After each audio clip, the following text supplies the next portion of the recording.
안녕하세요. 오늘도 편안한 시간 보내고 계신가요? 오늘 들려드릴 이야기는 현진건님의 비사감과 러브레터입니다. 비사감과 러브레터는 1925년 2월 조선문단에 발표된 현진건의 소설로 자유연애가 확산되고 있던 일제강점기 당시 조선의 상황을 반영한 작품이에요. 추리소설과 같은 극적인 진행법으로 독자들을 이야기 속으로 빨려 들어가게 하는 소설이지요. 본격적인 이야기에 들어가기에 앞서 등장인물을 먼저 살펴볼까요? 비사감. 남자를 혐오하고 싫어하는 것처럼 행동하지만 사실은 학생들에게 온 러브레터를 몰래 훔쳐보는 모순된 성격의 노처녀 기숙사 사감. 여학생들. 전혀 예상치 못했던 비사감의 숨겨진 모습을 보고 경악 속에 연민을 느껴요. KBS TV 문학관에서 배우 허진 씨가 검정 뿔테 안경을 쓰고 나와 노처녀 비사감 역할을 실감나게 연기했던 것이 생각납니다. 그럼 이제 이야기 속으로 들어가 보실까요? 시 여학교에서 교원 겸 기숙사 사감 노릇을 하는 삐여사라면 딱장대요 독신주의자요 찰진 야속꾼으로 유명하다. 40에 가까운 노처녀인 그는 주근깨 투성이 얼굴이 처녀다운 맛이란 약에 쓰려도 찾을 수 없을 뿐인가. 시들고 거칠고 마르고 누렇게 뜬 품이 곰팡스른 굴비를 생각나게 한다. 여러 겹 주름이 잡힌 헐렁 벗겨진 이마라든지 숱이 적어서 법대로 쪽지거나 틀어 올리지를 못하고 엉성하게 그냥 빗어 넘긴 머릿꼬리가 뒤통수에 염소 똥만하게 붙은 것이라든지 벌써 늙어가는 자취를 감출 길이 없었다. 뾰족한 입을 앙 다물고 돋보기 너머로 쌀쌀한 눈이 노릴 때엔 기숙생들이 오싹하고 몸서리를 치를 만큼 그는 엄격하고 매서웠다. 이 삐어사가 직업을 하다시피 싫어하고 미워하는 것은 소위 러브레터였다. 여학교 기숙사라면 의례 그런 편지가 많이 오는 것이지만 학교로도 유명하고 또 아름다운 여학생이 많은 탓인지 모르되 하루에도 몇 장씩 죽느니 사느니 하는 사랑 타령이 날아들어왔었다. 기숙생에게 오는 사신을 일일이 검사하는 터이니까 그따위 편지도 물론 비여사의 손에 떨어진다. 달짝지근한 사연을 보는 족족 그는 더할 수 없이 흥분되어서 얼굴이 불그락 푸르락 편지 든 손이 발발 떨리도록 성을 낸다. 아무 까닭 없이 그런 편지를 받은 학생이야말로 큰 재변이었다. 하악하기가 무섭게 그 학생은 사감실로 불리어 간다. 분해서 못 견디겠다는 사람 모양으로 새근새근하며 방안을 왔다 갔다 하던 그는 들어오는 학생을 잡아먹을 듯이 노리면서 한 걸음 두 걸음 코가 맞닿을 만큼 바짝 다가들어서서 딱 마주선다. 웬 영문인지 알지 못하면서도 선생의 기색을 살피고 겁부터 집어먹은 학생은 한동안 어쩔 줄 모르다가 간신히 모기만한 소리로 저를 부르셨어요? 하고 묻는다. 그래, 불렀다. 왜? 팍 무는 듯이 한마디 하고 나서 매우 못마땅한 것처럼 교의를 우당퉁당 당겨서 털썩 주저앉았다가 학생이 그저 서 있는 걸 보면 장승이냐? 왜 앉지를 못해? 하고 또 소리를 빽 지르는 법이었다. 스승과 제자는 조그만 책상 하나를 세에 두고 마주 앉는다.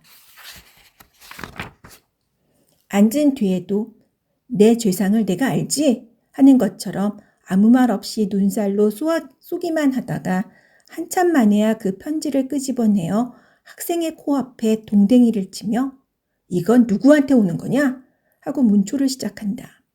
앞장에 제 이름이 씌었는지라 저한테 온 것이야요. 하고 대답 아닐 수 없다. 그러면 발신인이 누구인 것을 채쳐 묻는다. 그런 편지의 항용으로 발신인의 성명이 똑똑지 않기 때문에 주저주저 하다가 자세히 알 수 없다고 내댈 양이면 너한테 오는 것을 네가 모른단 말이냐? 고 불호령을 내린 뒤에 또 사연을 읽어보라 하여 무심한 학생이 나직나직하나마 꿀같은 구절을 입술에 올리면 삐여사의 역정은 더욱 심해져서 어느 놈의 소위인 것을 기어이 알려한다. 기실 보도 듣도 못한 남성이 한 노릇이요. 자기에게는 아무 죄도 없는 것을 변명하여도 고지 듣지를 않는다. 바른 대로 아뢰어야 망정이지 그렇지 않으면 퇴학을 시킨다는 둥 제 이름도 모르는 여자에게 편지할 리가 만무하다는 둥, 필연 행실이 부정한 일이 있으리라는 둥, 하다못해 어디서 한번 만나기라도 하였을 테니 어찌해서 남자와 접촉을 하게 되었냐는 등 자칫 잘못하여 학교에서 주최한 음악회나 바자에서 혹 보았는지 모른다고 졸리다 못해 주어댈 것 같으면 사내에 보는 눈이 어떻더냐? 표정이 어떻더냐? 무슨 말을 건네더냐? 미주알 고주알 캐곱하며 얼르고 볶아서 넉넉히 10년 감수는 시킨다. 2시간이 넘도록 문초를 한 끝에는 사내라 믿지 못할 것, 우리 여성을 잡아먹으려는 마귀인 것, 연애가 자유인이 신성인이 하는 것도 모두 악마가 지어낸 소리인 것을 입에 침이 없이 열에 띄어서 한참 설법을 하다가 닦지도 않은 방바닥에 그대로 무릎을 꿇고 기도를 올린다. 눈에 눈물까지 글썽거리면서 말끝마다 하느님 아버지를 찾아서 악마의 유혹에 떨어지려는 어린 양을 구해달라고 뒤삼고 곱삼는 법이었다. 그리고 둘째로 그의 싫어하는 것은 기숙생을 남자가 면회하러 오는 일이었다. 무슨 핑계를 하든지 기어이 못 보게 하고 만다.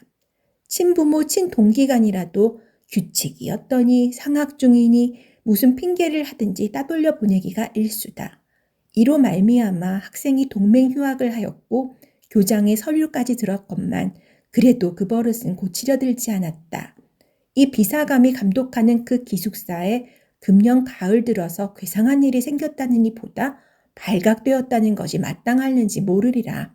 왜 그런고 하면 그 괴상한 일이 언제 시작된 것은 귀신밖에 모르니까. 그것은 다른 일이 아니라 밤이 깊어서 새로 한 점이 되어 모든 기숙생들이 달고 고난 잠에 떨어졌을 때 난데없는 깔깔대는 웃음과 속살속살하는 말낯이 새어 흐르는 일이었다. 하룻밤이 아니고 이틀밤이 아닌 다음에야 그런 소리가 잠귀 밝은 기숙생의 귀에 들리기도 하였지만 잠결이라 뒷동산에 구르는 마른 잎의 노래로나 달빛에 날개를 번뜩이며 울고 가는 기러기의 소리로나 흘려들었다.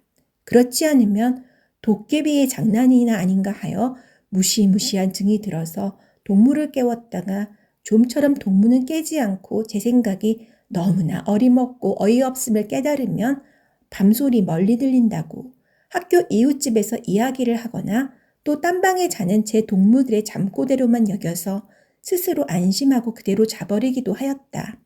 그러나 이 수수께끼가 풀릴 때는 왔다. 이때 공교롭게 한 방에 자던 학생 셋이 한꺼번에 잠을 깨었다. 첫째 처녀가 소변을 보러 일어났다가 그 소리를 듣고 둘째 처녀와 셋째 처녀를 깨우고 만 것이다. 저 소리를 들어보아요. 아닌 밤중에 저게 무슨 소리야? 하고 첫째 처녀는 호둥그레진 눈에 무서워하는 빛을 띈다. 어젯밤에 나도 저 소리에 놀랐었어. 도깨비가 났단 말인가? 하고 둘째 처녀도 잠 오는 눈을 비비며 수상해한다. 그 중에 제일 나이 많을 뿐더러 많았자 18밖에 아니되지만 장난 잘 치고 짓궂은 짓 잘하기로 유명한 셋째 처녀는 동무 말을 못 믿겠다는 듯이 이윽히 귀를 기울이다가 나는 수상한 걸 나도 언젠가 한번 들어본 법도 하구먼. 무얼 자만이 오는 애들이 이야기를 하는 게지. 이때 그 괴상한 소리는 땡땡울 웃었다. 새 처녀는 귀를 소스라쳤다. 적적한 밤 가운데 다른 파동없는 공기는 그 수상한 말마디를 곁에서나 나는 듯이 또렷또렷이 전해주었다. 태훈씨, 그러면 자키 좋을까요? 간드러진 여자의 목소리다. 경숙씨가 좋으시다면 내가 얼마나 기쁘겠습니까? 아, 오직 경숙씨에게 바친 나의 타는 듯한 가슴을 인제 아셨습니까? 정열에 뜨인 나 사내의 목청이 분명하다. 한동안 침묵. 이제 그만 놓아요. 키스가 너무 길지 않아요? 행여 남이 보면 어떡해요? 아양 떠는 여자 말씨. 길수록 더욱 좋지 않아요? 나는 내 목숨이 끊어질 때까지 키스를 하여도 길다고는 못하겠습니다. 그래도 짧은 것을 안 하겠습니다. 사내에 피를 뿜는 듯한 이 말끝은 계집에 자지러진 웃음으로 묻혀버렸다. 그것은 묻지 않아도 사랑에 겨운 남녀의 허물어진 수작이다.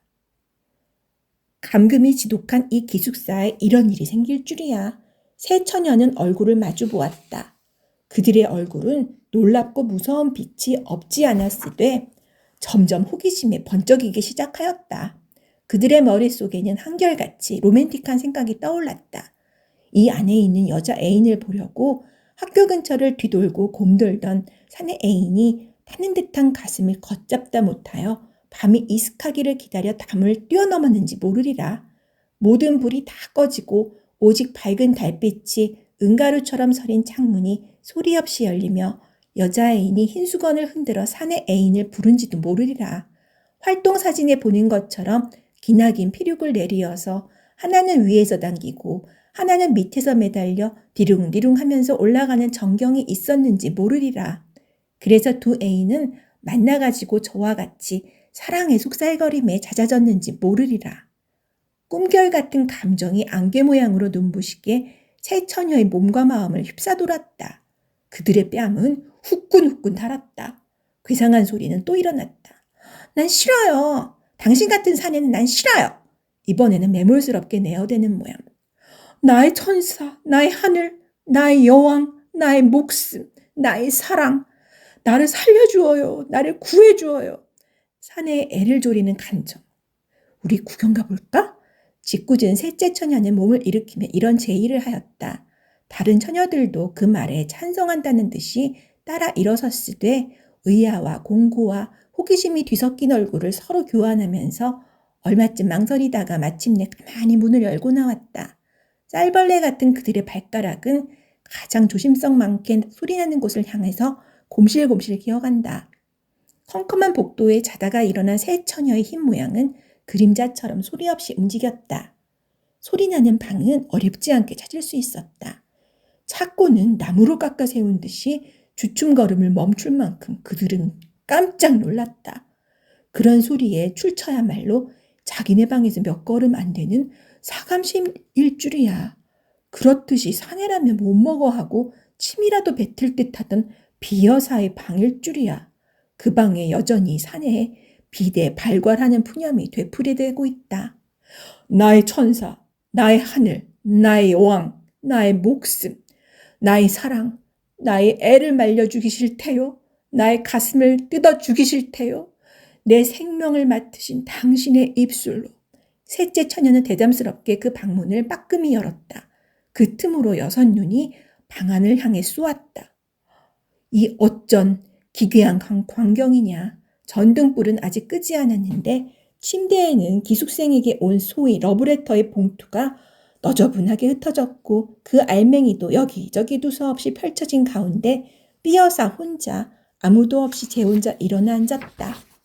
누구를 끌어당길 듯이 두 팔을 벌리고 안경을 벗은 근시안으로 잔뜩 한 곳을 노리며 그 굴비쪽 같은 얼굴에 말할 수 없이 애원하는 표정을 짓고는 키스를 기다리는 것 같이 입을 쫑긋이 내민 채 사내의 목청을 내어가면서 아깐 말을 중얼거린다.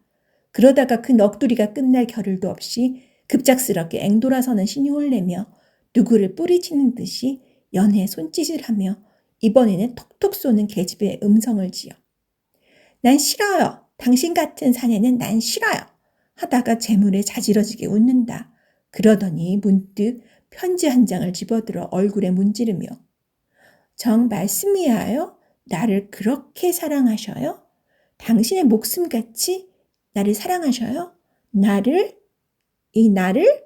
하고 몸을 치수리는데 그 음성은 분명히 울음의 가락을 띄었다. 에구머니, 저게 웬일이야? 첫째 처녀가 소곤거렸다. 어머, 미쳤나봐. 밤중에 혼자 일어나서 왜 저러고 있어? 둘째 처녀가 맞방망이를 친다. 아이고, 불쌍해. 하고 셋째 처녀는 손으로 고인 때 모르는 눈물을 씻었다.